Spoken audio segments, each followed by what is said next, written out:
अब वंदे मातरम पर डिस्कशन होना, हो सकता है विपक्ष को ये बात सूट ना करे।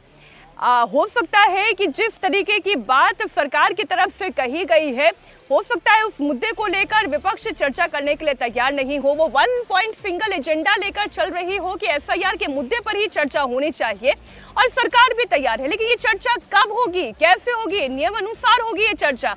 आप पहले हंगामे की तस्वीरें देख लें। आज शीतकालीन सत्र का पहला दिन है। मेरी सभी माननीय सदस्यों से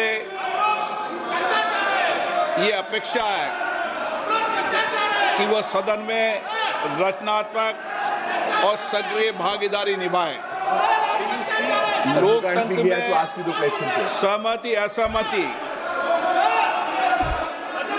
जनतंत्र में होती रही है।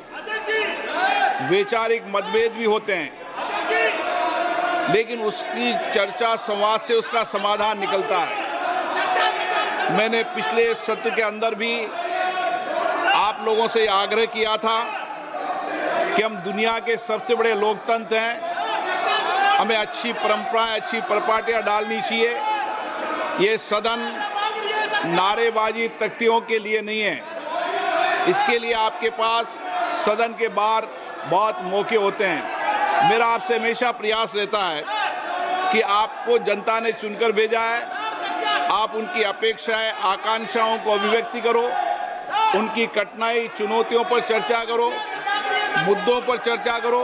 मैं सबको पर्याप्त समय, पर्याप्त अवसर उपलब्ध कराऊंगा, लेकिन नियोजित तरीके से सदन को बाधित करना ये लोकतंत्र के लिए अच्छी परंपराएं नहीं है। देश की जनता ये देखती है कि हम लोग चुनकर आए, हम उनकी भावना, कठिनाइयों को, चुनौती, समस्याओं को रखेंगे, लेकिन हर बार सदन को नियोजित तरीके से बाधा उत्पन्न करना ये अच्छी परंपरा नहीं है। आप चर्चा करें, ये प्रश्नकाल है, प्रश्नकाल के अंदर महत्वपूर्ण समय होता है।